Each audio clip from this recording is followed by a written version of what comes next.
या आपण आजच्या भक्तीला सुरुवात करूया. आपण प्रार्थना करू. हे सर्वसमर्थ थोर आणि पवित्र सेनाधीश परमेश्वरा, आमच्या राजांच्या राजा, आमच्या प्रभूंच्या प्रभू, आजचे सर्व भक्ती, आराधना, प्रार्थना, गीत गायन, संदेश आम्ही तुझ्या हाती सोपवतो. देवबाप्पा, तुझं गौरव तो आम्हाद्वारे करून घे आणि काही चुकल्यास प्रभूजी तो आम्हाला क्षमा कर. पुन्हा एकदा मागतो देवबाप्पा, या कोरोना व्हायरसच्या महामारीमध्ये तू आमच्या सर्व ख्रिस्ती बंधू भगिनींचं आणि देवबाप्पा सर्व चर्चच्या लोकांचं तू संरक्षण कर. कोणती व्याधी तुझ्या तंबूजवळ येणार नाही, या तुझ्या स्तोत्र 91च्या वचनानुसार तू आमचं संरक्षण कर. रात्रीच्या समयीचे भय, दिवसा सुटणारा बाण, काळोखात फिरणारी मरी, भर दुपारी नाश करणारी पटकी, यांची तुला भीती वाटणार नाही, या तुझ्या वचनानुसार देवबाप्पा तू आमचं संरक्षण कर. तुझं पवित्र शुद्ध रक्त आम्हाला सर्व पापांपासून शुद्ध करण्यास समर्थ आहे असा आमचा विश्वास आहे. प्रभू श्री ख्रिस्त, तुझं पवित्र शुद्ध रक्त आम्हाला सर्व व्याधींपासून दूर ठेवण्यास समर्थ आहे असा आमचा विश्वास आहे. आमच्या सर्व गोष्टींमध्ये, सर्व संकटामध्ये, अनिष्टामध्ये, अरिष्टामध्ये, व्याधीमध्ये देवबाप्पा तू आमचं संरक्षण कर. सर्व ख्रिस्ती लोकांचं तू संरक्षण कर. आमचं महाराष्ट्र राज्य, आमचा भारत देशातल्या लोकांचंही तू संरक्षण कर. आमचा धन्यता आणणारा प्रभू श्री ख्रिस्त याच्याद्वारे मागतो नाही बापा, आमेन. आपण एक गीत गाऊन देवाची स्तुती करूया. गीत क्रमांक 102, पहिला आणि शेवटचं कडवं. गीत क्रमांक 102. स्तव तुझा करू द्यावा, हे सुखाच्या उगमा वर्णायाला सुचवावा, तुझा कृपा महिमा दूत जैसे वनिताती, तुझी कीर्ती गौरवी, मला तैशी देव प्रीती वंदायाला शिकवी, नित्य मार्गी चालायाला तव साह्य वरितो, मम अंत करणाला प्रेमे ओढी प्रार्थितो, पथ सोडू न देताना, मन माझे स्थिरावी, मला शिका मारुनिया, प्रभू तुझा ठरवी. प्रभू तुम्हास असो. संत मत्तयाने लिहिलेल्या शुभवर्तमानामध्ये 25वा अध्याय शुभवर्तमान लिहिले आहे. त्याच्या 35व्या ओळीपासून पवित्र शुभवर्तमानास प्रारंभ होतो. ईश्वराला गौरव असो. कारण मी भुकेला होतो तेव्हा तुम्ही मला खायला दिले, तानेला होतो तेव्हा मला प्यायला पाणी दिले, परका होतो तेव्हा मला घरात घेतले, उघडा होतो तेव्हा मला वस्त्र दिले, आजारी होतो तेव्हा माझ्या भेटीला आलात, बंदीशाळेत होतो तेव्हा तुम्ही माझ्याकडे आलात. त्यावेळेस नीतिमान त्याला उत्तर देतील की प्रभूजी, आम्ही तुम्हाला केव्हा भुकेले पाहून खायला दिले, केव्हा तानेले पाहून प्यायला दिले, तुम्हाला परके पाहून केव्हा घरात घेतले, उघडे पाहून केव्हा वस्त्र दिले, आणि तुम्ही आजारी असता अथवा बंदीशाळेत पाहून केव्हा आम्ही तुमच्याकडे आलो. तेव्हा राजा त्यांना उत्तर देईल, मी तुम्हाला खचित सांगतो की ज्या अर्थी तुम्ही या माझ्या कनिष्ठ बंधूपैकी एकाला केले, त्या अर्थी ते मला केले आहे. हे प्रभू श्री ख्रिस्ताचे शुभवर्तमान आहे. हे ख्रिस्ता तुझी स्तुती असो. आपण प्रार्थना करूया. सर्वसमर्थ देव बाप्पा, तुझ्या वचनाची भाकर मोडत असताना देवप्पा तू आम्हाबरोबर राहा. तुझं वचन तू आम्हाला समजावून सांग. यिर्मया 33:3 प्रमाणे देवप्पा आम्ही तुला हाक मारतो, ती तू ऐक आणि तुझं गूढ व गहन रहस्य तू आम्हाला समजावून सांग. आमचा धन्य ताळणारा प्रभू येशू ख्रिस्त याच्याद्वारे मागतो नाही बाप्पा. आमेन. देवाची स्तुती असो. गलतीकरास पत्र 5वा अध्याय आणि 22 आणि 23 या वचनामध्ये पवित्र आत्म्याद्वारे निष्पन्न होणारी फळे जी दिलेली आहेत तीही आहेत: प्रीती, आनंद, शांती, सहनशीलता, ममता, चांगुलपणा, सौम्यता, विश्वास आणि इंद्रिय दमन. ही ती 9 फळं आहेत. यांच्यावर आपण चिंतन आणि मनन करत आहोत. तर चांगुलपणा हे जे पवित्र आत्म्याचं फळ आहे त्यावर आज आपण पुन्हा एकदा विचार करणार आहोत, चिंतन आणि मनन करणार आहोत. गुडनेस, चांगुलपणा. प्रभू येशू ख्रिस्त मत्तेकृत शुभवर्तमान 25व्या अध्यायामध्ये आपल्याला असं सांगत आहे की मी जेव्हा भुकेला होतो तेव्हा तुम्ही मला खायला अन्न दिलं. मी जेव्हा ताणलेला होतो तेव्हा तुम्ही मला प्यायला पाणी दिलं. मी जेव्हा निराधार होतो तेव्हा तुम्ही मला घरात घेतलं. मी जेव्हा उघडा होतो तेव्हा तुम्ही मला वस्त्र दिलं. आणि मी जेव्हा बंदीशाळेत होतो तेव्हा तुम्ही मला भेटीला आला. त्यावेळेस नीतिमान असं म्हटलेलं आहे. नीतिमान प्रभू येशू ख्रिस्ताला विचारतील, नीतिमान, की प्रभू केव्हा आम्ही तुला भुकेला पाहून अन्न दिलं आणि केव्हा आम्ही तुला तानेला पाहून पाणी दिलं. तेव्हा प्रभू येशू ख्रिस्त म्हणेल, मी तुम्हाला खचित सांगतो, ज्या अर्थी तुम्ही यातील एकाला केलं आहे त्या अर्थी ते तुम्ही मला केलं आहे. देवाची स्तुती असो. तर दीन, दुबळे, गरीब, दरिद्री, अनाथ, विधवा, पोरके यांचा जो समाचार घेतो, जो काळजी घेतो, यांच्यावर जो प्रीती करतो किंवा यांना जो चांगुलपणा दाखवतो तो स्वर्गीय राज्यामध्ये आहे असं या आपल्याला मत्तेकृत शुभवर्तमान 25व्या अध्यायामध्ये दिसून येतं. आणि त्याला प्रभू येशू ख्रिस्त नीतिमान असं म्हणत आहे. नीतिमान म्हणजे जो नीतिमान आहे त्याच्याकडे चांगुलपणा आहे. पवित्र आत्म्याचं फळ चांगुलपणा, गुडनेस हा आहे. आणि जो नीतिमान आहे तो अशा गोरगरीब, अनाथ, विधवा, पोरके यांच्यावर दया करतो, त्यांना मदत करतो आणि प्रभू येशू ख्रिस्ताबरोबर सर्व काळच्या जीवनासाठी तो स्वर्गीय राज्यामध्ये राहतो. नीतिसूत्र 19:17 जो दारिद्र्यावर दया करतो तो परमेश्वराला उसने देतो आणि त्याच्या सत्कृत्याची फेड परमेश्वर करेल असं वचन आहे. आणि गेल्या रविवारी आपण चांगुलपणा या विषयामध्ये दाविदाने मफीबोशेत याच्यावर केलेली दया आपण पाहिली होती आणि त्याला फळ परमेश्वराने असं दिलं की दावीद हा थोर राजा झाला. यानंतर आपण पाहिलं होतं की बोआज याने रूथ हिच्यावर दया केली आणि परमेश्वराने त्याला फळ असं दिलं की त्याच्या कुळामध्ये दावीद राजा आणि दावीद राजाच्या कुळामध्ये प्रभू येशू ख्रिस्त जो राजांचा राजा आणि प्रभूंचा प्रभू तो जन्मला. आज आपण चांगुलपणा या विषयावर मनन करत असताना एस्तेर राणीचं आपण उदाहरण घेणार आहोत.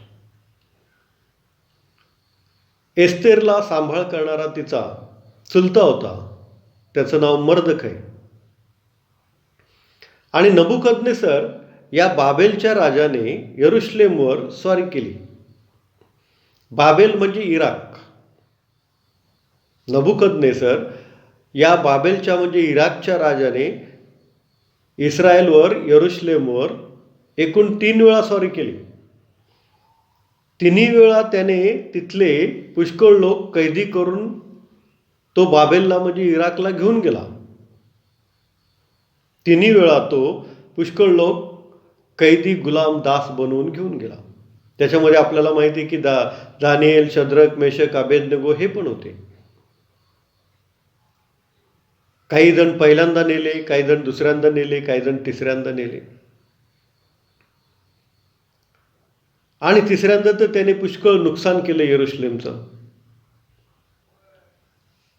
तिसऱ्यांदा तो आला तेव्हा यरूशलेमचा राजा सिदकिया याच्या समोर त्याचे सर्व पुत्र ठार मारले आणि त्याचे डोळे फोडले आणि त्याला बंदिवान बनवून घेऊन गेला. यरूशलेमचं मंदिर पाडलं, यरूशलेमचे तट उद्ध्वस्त केले, वेशी जाळून टाकल्या, फार नुकसान केलं. आणि मग तो हे जे लोक बंदिवान म्हणून घेऊन गेला त्याच्यामध्ये एस्तेर आणि मर्दखै होते.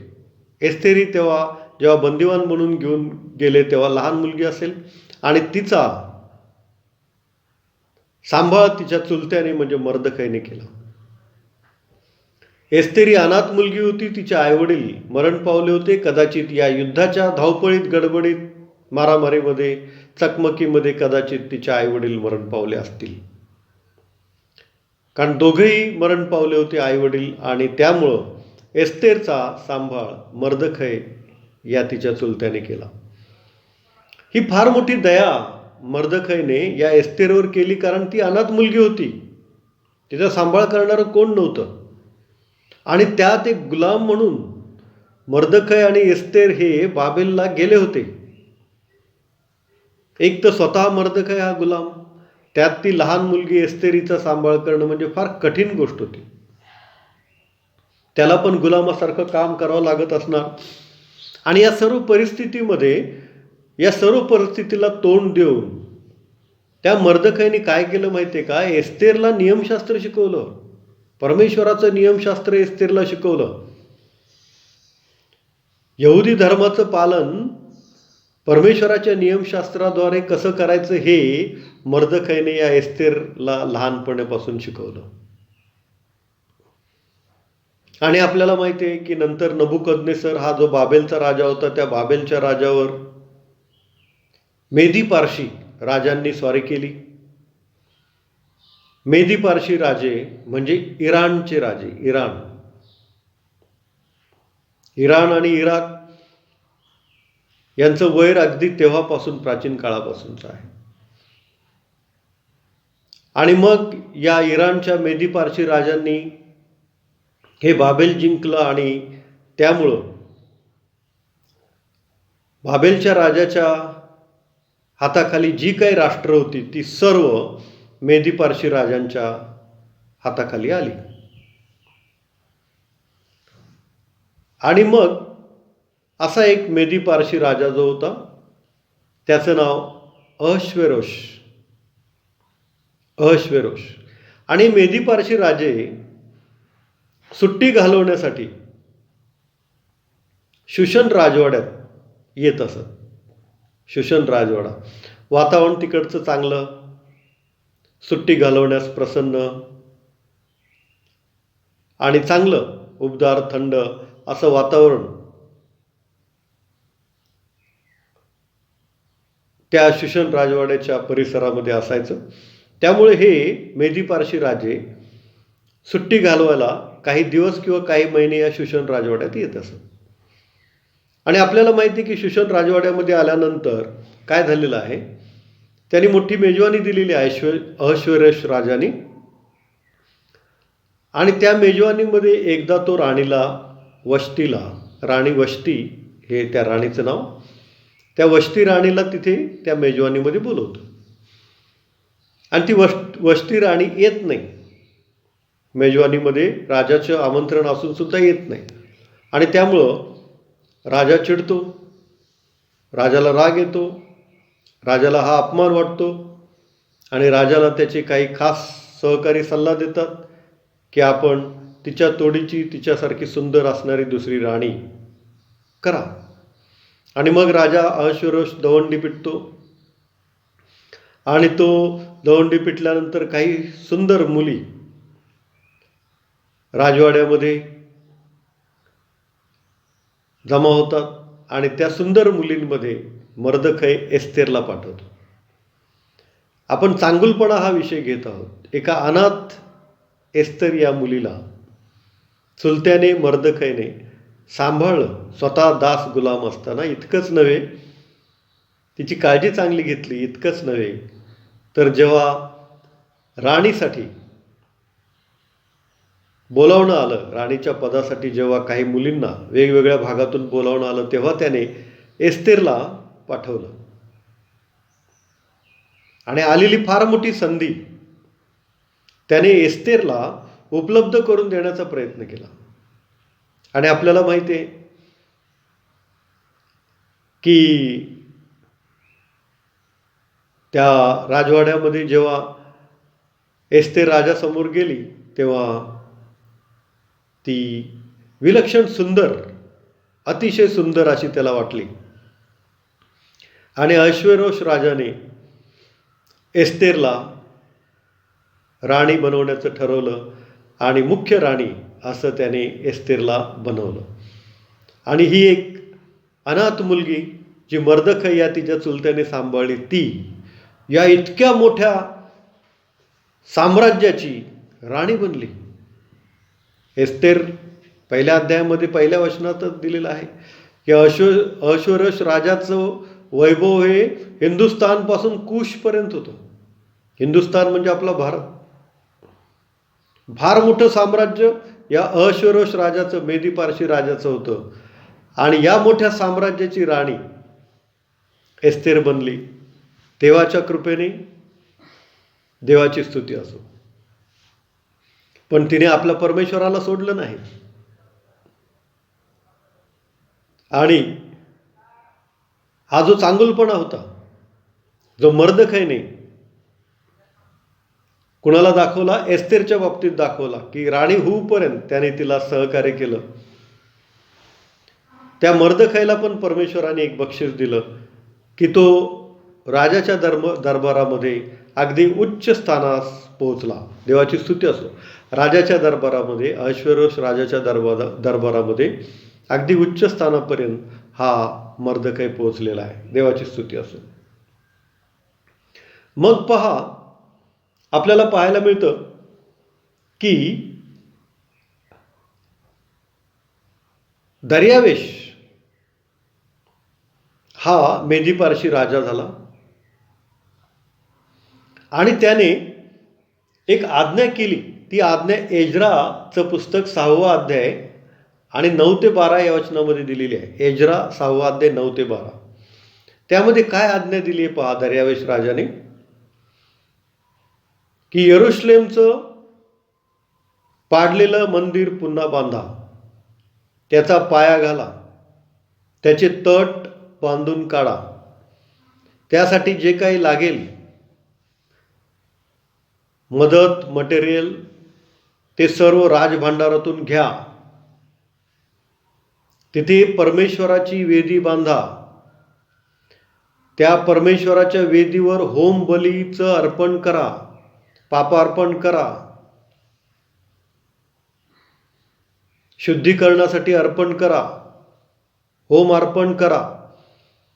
आणि ते होम अर्पण करताना प्रार्थना करा की राजा आणि राजाचे पुत्र यांना दीर्घायुष्य लाभो. यासाठी तुम्ही परमेश्वराजवळ प्रार्थना करा. तो परमेश्वर हा दर्यावेश राजाला कसा माहिती पडला एवढा. आणखी तो आज्ञा करतो त्याच एज्रा 6वा अध्याय 9 ते 12 वचनामध्ये, जर कोणी या कामामध्ये अडथळा आणील, जर कोणी परमेश्वराच्या मंदिराच्या कामामध्ये, बांधकामामध्ये अडथळा आणील, तर त्याच्या घराचा उकिरडा करा आणि त्याच्या घराच्या चौकटीवर त्याला टांगून ठार मारा. आणि तो खाली म्हणतो की मी दर्यावेश राजा ही तुम्हाला आज्ञा करतो. म्हणजे यरुशलेमचं पडलेलं मंदिर बांधणे, तिथे वेदी बांधणे, त्याचे तट बांधणे, त्यासाठी लागणारा पैसा हा दर्यावेशाच्या राजभंडारातून घेण्यासाठी तो सांगतो. आणि वेदीवर काय काय अर्पण करायचंय ते पण त्याला माहिती आहे.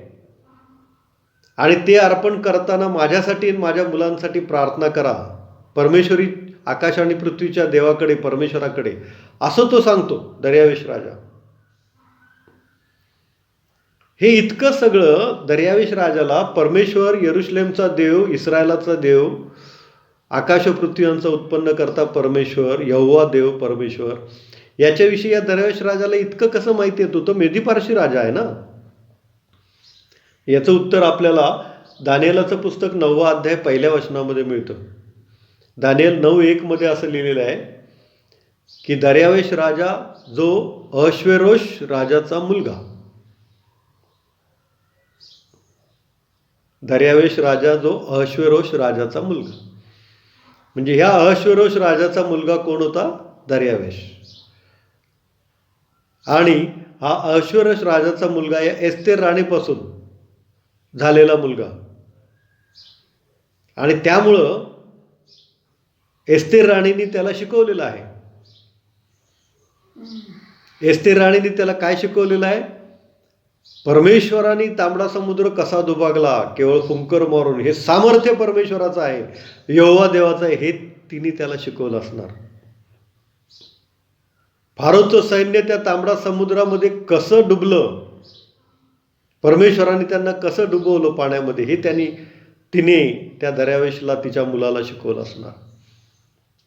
अग्निस्तंभ बनून परमेश्वर फारोचं सैन्य आणि इस्रायल सैन्य मोशे यांच्यामध्ये कसा उभा राहिला अग्निस्तंभ बनून, आणि त्यांना कसं वाचवलं, हे एस्तेर राणीने त्याला, दर्यावेशला, तिच्या मुलाला शिकवलं असणार. तसंच यार्देन नदी, ते याजकांचे पाय, तो कोश नेत असताना यार्देन नदीला याजकांचे पाय लागल्यावर यार्देन नदीचं पाणी आटून कसं रिकामी जागा झाली, हे तिने शिकवलं असणार. तांबडा समुद्र दुभागला आणि मध्ये कसा कोरडा रस्ता झाला, हे तिने त्या दर्यावेश राजाला सांगितलं असणार, शिकवलं असणार निश्चितच. आणि त्यामुळं या दर्यावेश राजाच्या आज्ञेनुसार, फरमानानुसार यरुशलेमचं मंदिर पुन्हा बांधण्यात आलं, त्याचे कोट पुन्हा बांधण्यात आले, त्याची वेदी पुन्हा बांधण्यात आली, आणि पुन्हा परमेश्वराची स्तुती, सेवा, त्याच्या नावाचं गौरव आणि गजर तिथे पुन्हा ऐकू येऊ लागला. आणि लोक आनंदाने, त्यांच्या डोळ्यामध्ये अश्रू आले. चांगुलपणाची एक साधी गोष्ट जी मर्दखाईने एस्तेर बाबतीत केली, एका अनाथ मुलीला त्याने सांभाळलं, आणि परमेश्वराने खरोखर त्याद्वारे किती मोठी आणि महान योजना केली. पहा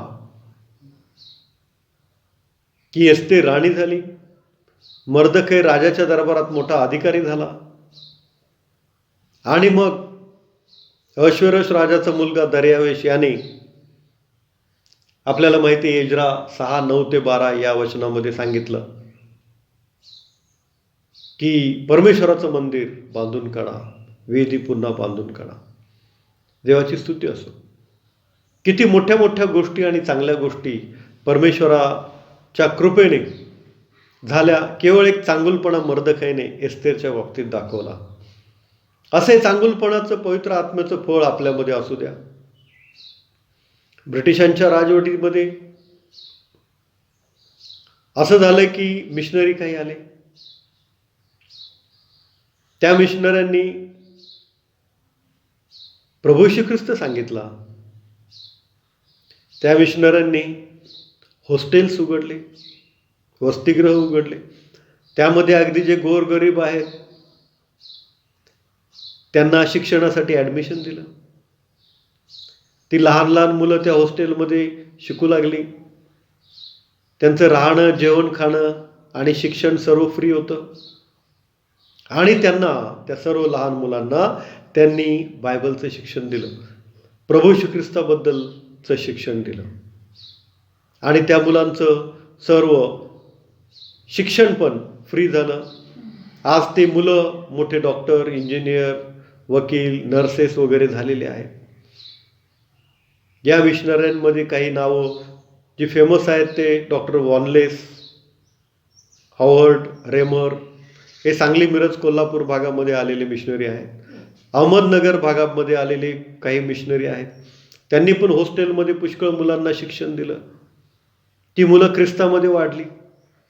जे ख्रिस्ती नव्हते त्यांना येशू ख्रिस्ताचं माहिती झाली, त्यांचं तारण झालं आणि ते आज मोठमोठ्या पदावर आणि हुद्द्यांवर आहेत. ही केवळ देवाची कृपा आहे. हे चांगुलपणा पवित्र आत्म्याचं फळ आहे. हे पवित्र आत्म्याचं फळ आपल्यामध्ये आहे का पहा. आपण आपल्या नातेवाईकांमध्ये कोण गोरगरीब, अनाथ, विधवा, पोरके आहे का बघा. आपल्या ख्रिस्ती समाजामध्ये, चर्चमध्ये कोणी असं आहे का बघा. त्याला आपण आपल्या परीने, आपल्या ऐपतीनुसार काही मदत आपल्याला करता येते का पहा. कुणाच तरी शिक्षणाला मदत करा. कुणाच तरी नोकरी लागण्यासाठी तुमच्या हातात असेल तर ती मदत करा. निश्चितच या चांगुलपणाचं फळ, प्रतिफळ परमेश्वर तुम्हाला देईल. आपण प्रार्थना करूया. हे सर्वसमर्थ, थोर आणि पवित्र स्नेहाश परमेश्वरा, आकाश व पृथ्वी यांच्या उत्पन्न करणाऱ्या बापा, तुझ्या पवित्र आत्म्याचं फळ चांगुलपणा आमच्यामध्ये असू दे आणि ते देवबाप्पा कृतीद्वारे सिद्ध करण्यासाठी आम्हाला आमचं पात्र काठोकाठ भरून होऊ दे. प्रभूच्या नावात मागतो नाही बापा, आमेन. आपण आपली अर्पणे आदराने व सद्भावाने प्रभूला सादर करूया. गीत क्रमांक 508. गीत क्रमांक 508, पहिला आणि शेवट. अर्पितो प्रभूला सर्वच काही, त्वरेने माझ्या मनी तू राही. अर्पितो प्रभूला तनु ही झिजवी, तुझ्याची पायी मन हे लावी, तुझ्याची ठाई. धन हे खर्ची तुझ्याची कारी, धन हे खर्ची तुझ्याची कारी. सर्वस्व माझे तुलाच वाही. अर्पितो प्रभूला. आपण प्रार्थना करू. सर्वसमोर देवप्पा, हे दान तुझ्या विधीपुढे आणत असताना आमच्या पापांच्या अन्यांच्या अपराधांची क्षमा कर. देवप्पा, या दानाचा उपयोग तुझ्या देवराज्याच्या वाढीसाठी आणि गोरगरीब, अनाथ, विधवा, पोरके यांच्या कल्याणासाठी असू दे होते. ज्यांनी दिलेलं आहे त्यांना आशीर्वाद दे, ज्यांना देता आलेलं नाही त्यांनाही देवप्पा तू आशीर्वाद दे. आमचा धन्यता आणणारा प्रभू श्री ख्रिस्तावर मागतो नाही बापा, आमेन. हे आमच्या स्वर्गातील बापा, तुझे नाम पवित्र मानले जाओ, तुझे राज्य जसे स्वर्गात तसे पृथ्वीवर, तुझ्या इच्छेप्रमाणे हो. आमची रोजची भाकर आज आम्हाला दे, आणि जसे आम्ही आमच्या ऋणासून सोडले आहेत तसेच तो आमच्या आम्हाला सोड, आणि आम्हाला परीक्षेत आणू नकोस तर आम्हाला स्वतः पण सोडू. कारण की राज्य, सामर्थ्य आणि गौरव ही सर्व काळ तुझीच आहेत, आमेन. आपण आशीर्वाद घेऊया. आणि आता मेंढरांचा महान मेंढपाळ जो परमेश्वर याची दया, आमचा तारणारा प्रभू श्री ख्रिस्ताची कृपा आणि पवित्र आत्म्याची सहभागिता तुम्हा सर्वांबरोबर आणि मजबरोबर आता आणि सदा सर्व काळ असो, आमेन. सुवंद्य देवा परात्पर, स्तवा हो त्याला खालीवर, तो बाप पुत्र आत्मा जाण, त्रैक्याला त्या अनंत मान, आमीन. प्रभूची शांती तुम्हा सर्वांबरोबर असो, आमीन.